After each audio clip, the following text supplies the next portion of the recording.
students. Let us start our discussion about today's topic. Today I will solve different in-text problem of the chapter 9 force and laws of motion. So come to the last in-text question of this chapter, and here is the in-text question. The first question is that if action is always equal to the reaction,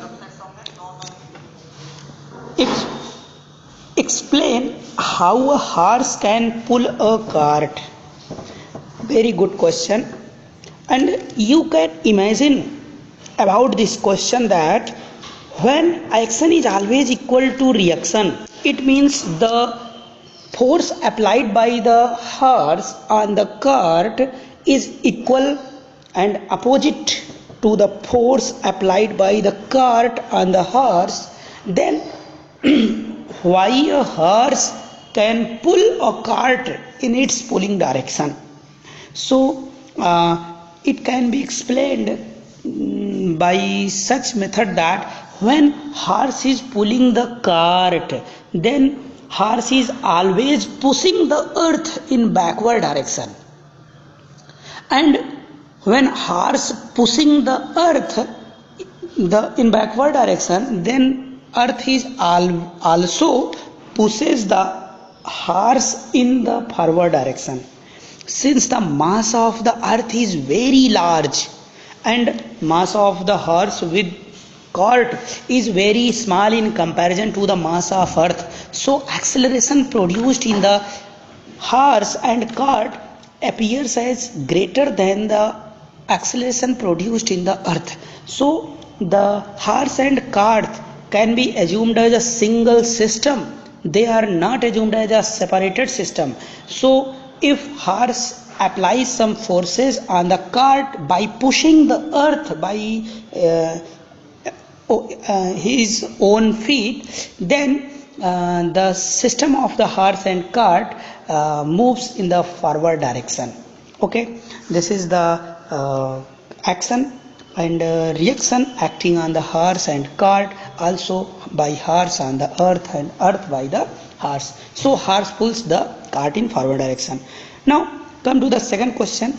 Explain why it is difficult for a fireman to hold a hose which ejects large amount of water at a high velocity. We know that there is equal and opposite reaction for every action.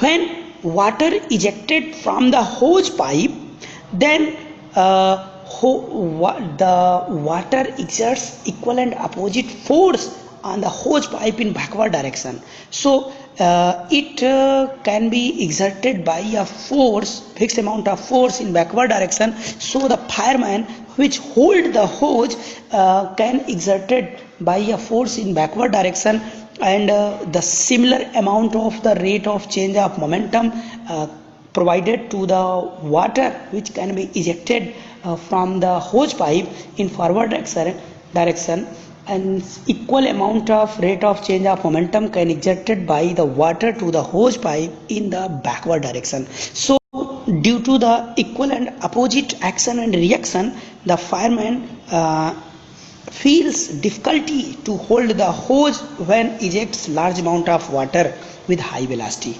Okay, now come to the third question. From a rifle of mass 4 kg, a bullet of mass 50 gram is fired with an initial speed of 35 meter per second. Calculate the initial recoil velocity of the rifle. So for this we can calculate it easily, because we find out what is the total mass of the gun and bullet. So 4 kg plus 50 gram, it means 4.05 kilogram. Suppose that the recoil velocity attained by the rifle in the backward direction is v, and the total velocity attained by the bullet in forward direction is given by 35 meter per second. And the initial condition, the bullet and the rifle both are at rest. that is in stationary condition, so the total momentum before firing is 0, and after firing the rifle goes in backward direction by a recoiling velocity of v, and bullet moves in a forward direction by getting a velocity of 35 meter per second.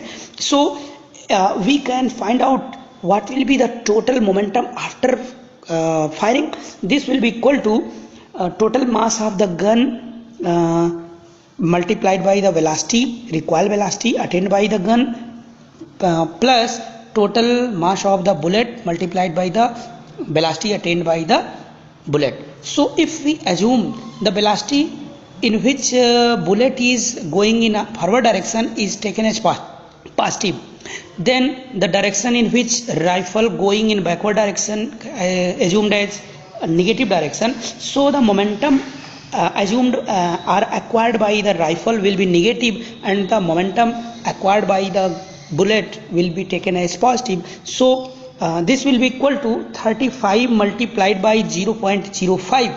That becomes the momentum attained by the bullet in forward direction will be 35 multiplied by 50 gram, that is 0.05 kilogram.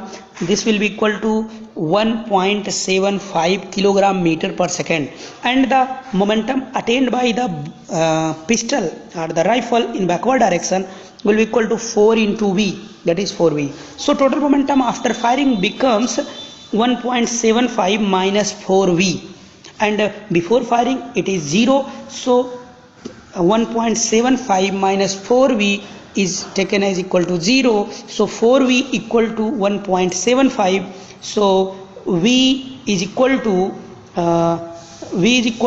minus of 1.75 divided by 4, it means 0.4375 meter per second. So this is the here negative sign indicates that the velocity of the rifle is in opposite the direction of the bullet.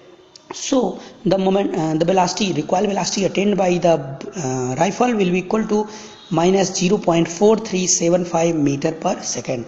Now let us come to the fourth question.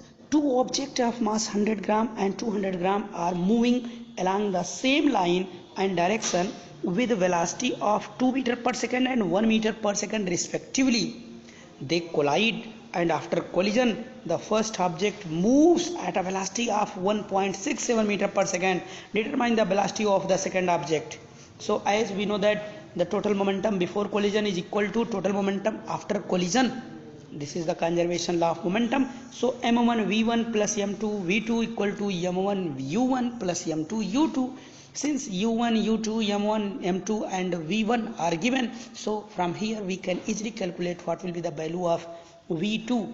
This will be equal to m1 v1 plus m1 u1 plus m2 u2 minus m1 v1 whole divided by m2. So from here you can easily calculate what will be the value of the velocity attained by the second object.